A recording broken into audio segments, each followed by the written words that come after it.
everyone, and welcome to Mupo and Friends. We are Jessilyn Persson, and I'm Michele Mupo. and we're brought to you by Moopotv. And you could catch all of our shows at www.moopotv.com. And if you want to know more about Mupo Entertainment, then you can go to www.moopoentertainment.com.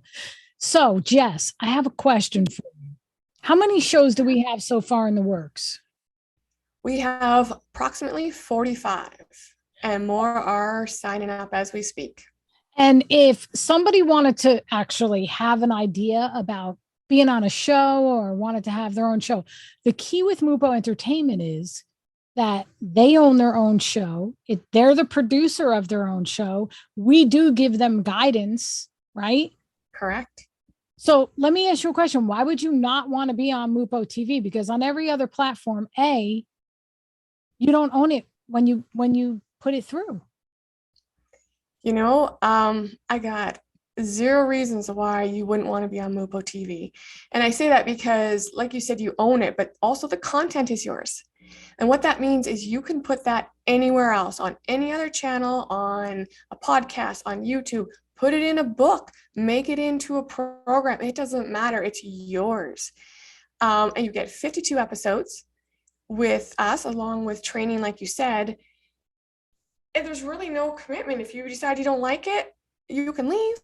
So 52 episodes, let's get this straight. For 13 episodes, right? It's one season. So 52 is 4 seasons. We're giving you 4 seasons within that year to put in it. And keep in mind, Mupo Entertainment will become a household name. Moopotv will be in every house all across the nation, on every iPhone, on every Android phone, on every tablet. Absolutely. And I mean, if you've ever dared to dream, if you ever want to be on TV, in a movie, anything of that sort, Mupo is a great start, because it's not just for celebrities, which we do have as well. It's for entrepreneurs and anyone who's willing to take that step and put themselves into action. Yeah, because if you had a dream, we're going to make that dream come true. Exactly. So do me a favor. Tell me about your Mupo Awesome Week.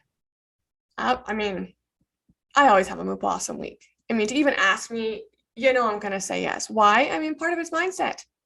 It's your attitude. I mean, it's awesome if I say it's awesome, and no one can tell me it's not awesome, because that's their mindset, not mine. All right. Now, if I want to go watch Mupo and Friends at 2 p.m. Eastern, where am I going to go? I'm going to go to what? Moopotv.com. And when I go to Moopotv.com, what am I going to do? You're going to click on Mupo and Friends. But before you do, you might want to show up 5 minutes earlier and just preview all the other shows we have there that you can watch later, or set your timer to make sure you catch it when it premieres each week. And then go to Mupo and Friends. Right on. And for that note, we're going to take a quick commercial break, and we'll be right back with our guest.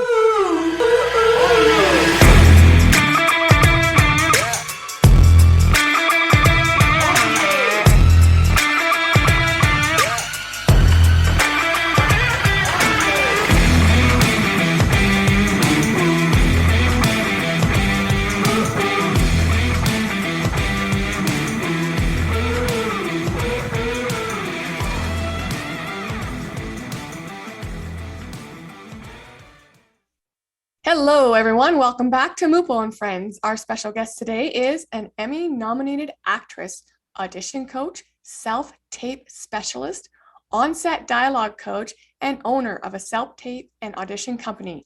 She's been in the blockbuster films Hidden Figures, along with Judas and the Black Messiah. She was nominated for a Daytime Emmy for her role in the BET Plus drama Giants. She received accolades for her role as Sabonia in the Peabody Award-winning Showtime drama The Good Lord Bird, and presently has a recurring role as Janelle in season 2 of the Stars crime drama Hightown. Please welcome Crystal Lee Brown. Hi, Crystal. How are you? Hi, I am wonderful. Thank you so much. Hi, Jess. Hi, Michele. I am very excited because, basketball is my favorite sport, and you have such a love for basketball, and you majored in sports journalism in the beginning, right? And you worked for the AFL and the NBA. Yes. And, when did you have that moment where you felt like you wanted to act, like, and just leave the NBA? I know, right? The arts was always a part of what I did. When I went to school at Temple University for sports journalism, my minor was theater. So I still was acting and performing as well as pursuing a career in sports. And that just took precedence first. I did all my internships in Philadelphia with the 76ers, with the Philadelphia Eagles, with the Phillies, like all the sports teams I worked for. I also interned at in the sports department of a lot of the news affiliates in Philadelphia. So that took me to New York, where then I landed a job with the Arena Football League as well as the NBA. However, I still was doing way off Broadway theater. So the acting bug just started to, emerge even more because I was in the city. So I was back and forth in the city doing theater. And I just decided that, you have to come to a point where you have to decide and you have to follow your heart and that inner still voice inside and go for your passion. So I put sports to the side and I moved to LA and I've been here ever since. You hear how she said the 76ers? I saw you light up with that. Oh, you're a Sixers fan? On the break, we'll have to go get my hat. I have hats, clothes. I'm like obsessed with the 76ers. Yeah, my team. So I was there during the whole AI era, like all of that. So, yeah, exciting I'm my idol right now. You are. I can see her glowing. So what criteria do you take into consideration when choosing a role? Wow, it really has to speak to me. I identify with characters who are real, raw, authentic, that is on a journey through life, just like we all are. Now, that doesn't take away anything from fictional characters, and superheroes and all those type of things. But, it's not really a criteria. I think once I read something, it just resonates. And unfortunately, as an actor, I wish I could just pick everything that I wanted to do. However, I am fortunate that opportunities do come and I'm able to, decipher what's good in terms of the trajectory that I would like my career to go, opposed to something that doesn't really speak to me that, I don't think that I can really fulfill the necessity of such criteria. Have you ever had a role where you were actually, surprised where you like, and you act, and you surpassed what you thought you could do? Oh, for sure. For sure. The Good Lord Bird is definitely that role. There wasn't doubt, but the story is so heavy and it's so real. Ethan Hawke plays abolitionist John Brown. So it's set in 1860. It's dealing with slavery. I play an enslaved woman. So just that alone is a lot to step into, to live that, to relive that, to imagine on that level, being there during that time, and being under those conditions. So it definitely was a challenge that I met, that I was grateful to be trusted with. But once I saw it, when you're in it, when you're in the midst and you're doing it, you're not really, at least for me, I'm not like, oh, let me watch that. Let me see, how is that? You're just living this thing. So once it aired and I watched it on television, I was, wow, who's that? I literally didn't recognize myself. You did an excellent performance. Thank you. So what is key for an actor in storytelling? Oh, just being authentic to the story. As artists, our job is to tell stories truthfully. So it's really just identifying the truth within yourself, within your character, doing in-depth character analysis and script analysis to overturn every morsel of the text.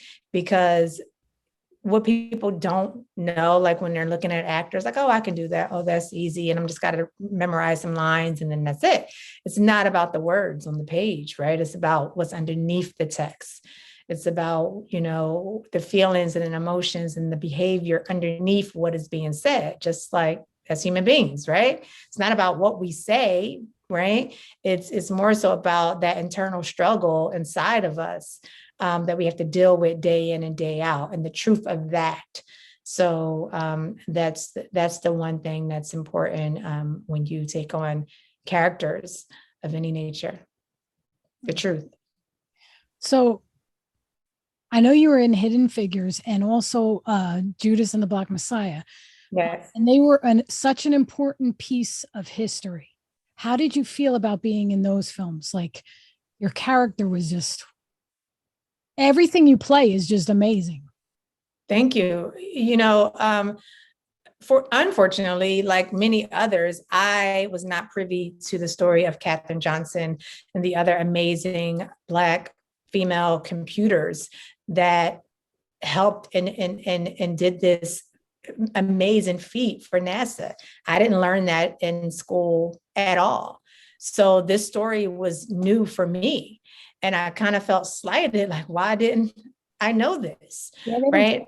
So diving into the script and understanding and really doing the research on who these women were was, I couldn't have asked for a better opportunity to tell again, stories that the community, especially, the Black community, as well as the world, hadn't heard before. Same with Judas and the Black Messiah. Chairman Fred Hampton led a movement. And yes, I was aware of him, but those stories, we need stories like that so everyone can know what exactly happened, what exactly the fight was about. So I think both of those stories were imperative to inform and educate. In The Good Lord Bird, it was based on true events. Did you do historical research for your character in that role as well? Yes, for sure. It wasn't until I was shooting that I found out through the writer, James McBride, that Sabonia's story was a real account. Because again, our stories aren't documented. The millions of stories that would never be told during that time are not documented. So yes, you can research the time period and what we know of slavery, what we've learned and what's out there, and do a deep dive in that. But it wasn't until we were in production that I found out that her story was an actual account that was documented. I did not know that coming in. I prepped as if it was real, of course, because I had to tell the truth of that character's story. But once I found out that it was indeed true, it took on a whole new feeling and meaning for me in the middle of production. Yeah. Now, you said that The Good Lord Bird was the highlight of your career. Is it still the highlight of your career? Absolutely. Sabonia will always and forever live in my heart. Yes. Awesome. We're going to take a quick commercial break and we'll be right back.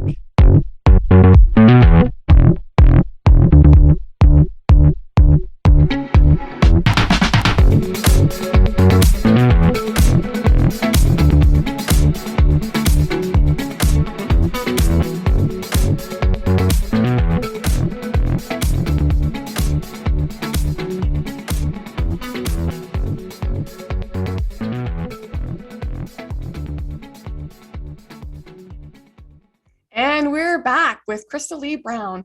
What is the self-taping process and what does coaching it entail? Wow, that's great. Actually, I'm in my self-tape setup right now. So self-taping for television, film, and commercials it's not new, but especially during COVID, it has taken on a life of its own in terms of actors having to self-record themselves for an audition. We are used to going in the room. We get an audition, we have an appointment time, we go to the casting director's office, we get to engage with a real human being and get redirection or feedback in the room. Now, because all of that has stopped, it is on the actor to now produce a self-recording or self-tape of their audition and then send it in without feedback, without a redirect, right? Without that connection that you would normally generate in the room. And so that's what a self-tape is. And some actors absolutely love it, and a lot of actors absolutely hate it, because we are now not only the actor, but the director, the producer, the lighting, the sound, right? All the things. And but I do it because as an actor, I had to start doing this, but I've been doing it for about 10 years before it became the norm. And it started just by self-taping my own auditions. I would call a friend, they would be my reader, and then my friends started coming over so I can also tape them for their opportunities. And then that just trickled into a lot of referrals, and they were booking a lot of the projects that I was taping them for. And then one of my friends said, you really need to do this. Like, this has to be like a thing that you do and that you offer. And I decided to turn it into a business, per se, that is my give back to my fellow artists. So that's what self-taping is. Now, there's a lot that goes into it in terms of prep and all of that, but it's telling the story in this frame, right? And sending this tape off to possibly and hopefully book the role. And now more than ever, studios are casting actors straight from this self-recording. You may get a call back, but all the callbacks are now on Zoom. So it's just like this. So you still have to engage and be connected and still storytell effectively to wow producers and the directors for them to trust you to invite you to their production. So that is essentially what I do. So the coaching comes with script analysis and helping actors fine-tune their choices, find stronger choices, up their stakes a lot of times, because our job is to bring these words of the writer to life, right? And there's nothing worse than casting or producers watching the same audition over and over again. So our job is to do a take that they haven't seen, go outside the box, go against what's on the page, and really take hold of the character. See that, Jess? That's the East Coast talking. Go outside the box. I say that all the time. Now, you obviously, because you're an actress, a wife, a mother, a professional coach, a businesswoman, tell people how you balance it all, because you really got your stuff together. I'm figuring it out. I'm like, okay, what time? It's just every day is something new. Like you said, I have other responsibilities, and my family ultimately comes first in all of it. So it's finding the time to spend time with my 10-year-old daughter, who also is a basketball player. She's a power forward. And, pack lunch and cook dinner and shop for Halloween costumes and all the things, right?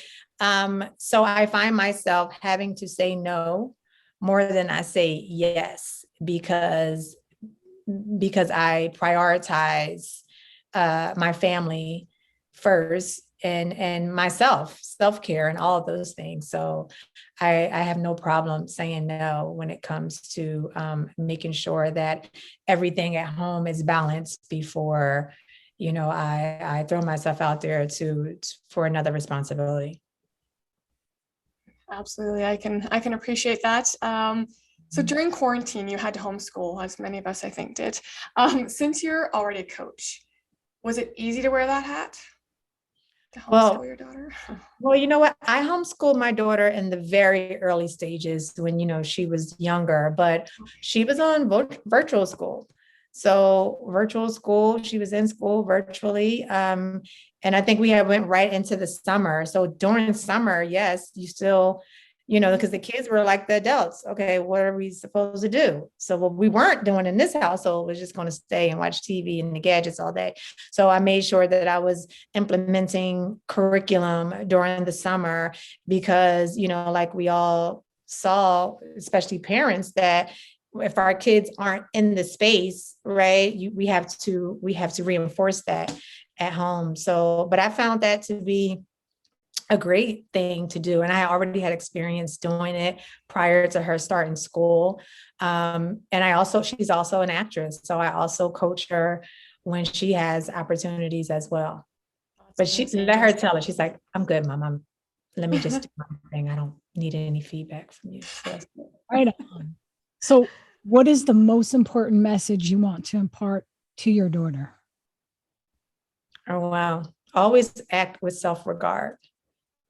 Yeah, I am big on advocating for yourself, using your voice, because I think that's the first thing that goes when you don't know that it is as powerful as it is. So my drive home to her always is to advocate for herself in all things, in all ways. That's great advice. Beautiful. You said you enjoy doing a period piece. What Mm-hmm. time periods would you like to see explored that haven't been in telling stories of people of color? Future. I don't want to go back. I want to go forward. So I would like to explore the future 50 years from now, right? Aside from the technology of it, right? Who knows where we'll be in terms of technology in 50 years. But just the conversation, the change, the protests, everything that we've been living through and currently living through. What does that look like 50 years from now? Will we still be having these conversations, or will change have already happened? And if change has happened, hopefully, prayerfully, how do we move in the world with everyone else? And I'm not just saying just my ethnicity, but us as a human race. So I would like to explore that and hope that kindness is what prevails after all of this, and that there is more harmony in the world. But then we may just be talking like that's only in movies, but we'll see. We can make it become Okay. It takes one person. Hopefully, I'm all for it. Yeah. We're going to take a commercial break and we'll be right back.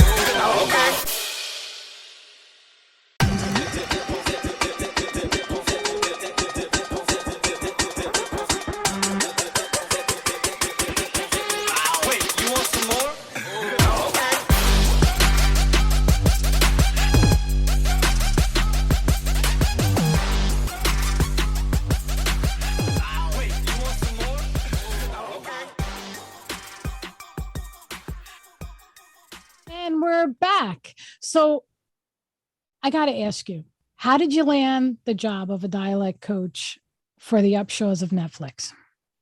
On Netflix, I should say. Yeah. I have a really good friend that is a director for multicam television, and there was an opportunity, and she knew that I'm a coach and that's what I do. So that's how it happened. And there was a phone call, and then I was there. So yeah, but I also did it for a family reunion on Netflix as well. So the relationship was already there and established. So yeah, but it's a great opportunity for me to be behind the camera, to teach as well as learn the world of multicam television. I also auditioned for multicam television. So it's also a stepping stool in terms of me directing, because that's also in my tool bag to start directing as well. So I'm learning a lot behind the camera. You said the digital age is where things are going now. Can you tell us some pros and cons of being in the digital age? Digital, like social media digital, or content creating digitally, like streaming services? Streaming. I love streaming services. I think that, listen, I think I have a subscription to every last one of them, but, for one, as an artist, it allows more opportunity for us to be seen and to work, right? We're not just stuck to one or two genres on 4 or 5 networks. There's so much opportunity out there for actors, writers, producers, crew to work. I mean, there's so much content, I can't even keep up. I wish we all had the time to really dive into everything creative that people are putting out there, right? Whether it's a podcast, whether it's the streaming service, whether it's, right? There's so much content. It's like, every time I see something new, I'm like, oh, I got to follow this. Where is this? Where can I find it? Where can I listen to it? Right. So I think it's great. And I think what's more important is that it creates a lane for creatives to create their own content. And that's where something like Giants happened, where a group of artists came together to write and produce their own stuff and cast themselves in it. So Giants, which is now has been nominated for 13 daytime Emmys, is all because someone stepped out on faith and said, I'm going to create my work for myself. And now here we are. That's exactly what we do at Mupo. So tell us about your role in season 2 in Hightown. Yes, so I play Janelle, a physical therapist at the correctional facility. I am tough, no nonsense. I gain the trust of my patients, and there is a close friendship that starts with one of the lead actors who plays Osito, Atkins Esteban. So yeah, that's what's going on with Janelle without giving away any spoilers. Speaking of, I'm excited. My episode airs this Sunday, November 7th. So Janelle is introduced this Sunday. So I look forward to it. Yeah. So can you tell us anything about your upcoming projects, The Value of X and The Secret Closet?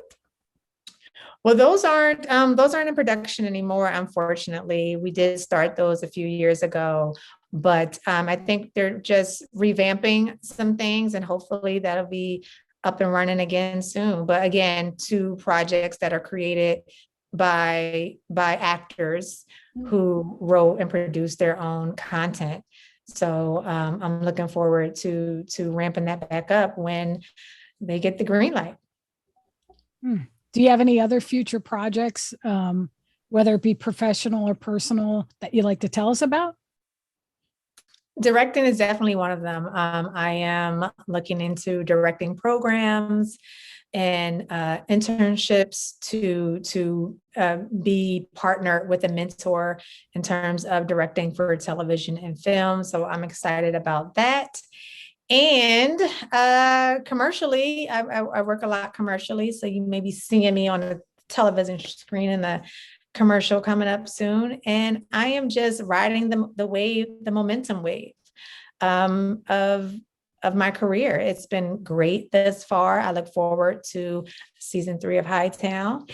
And I look forward to 2022 because I know it's going to be better than 2021. And we're going to take a quick commercial break, and we'll be right back with the conclusion of our interview with Crystal Brown.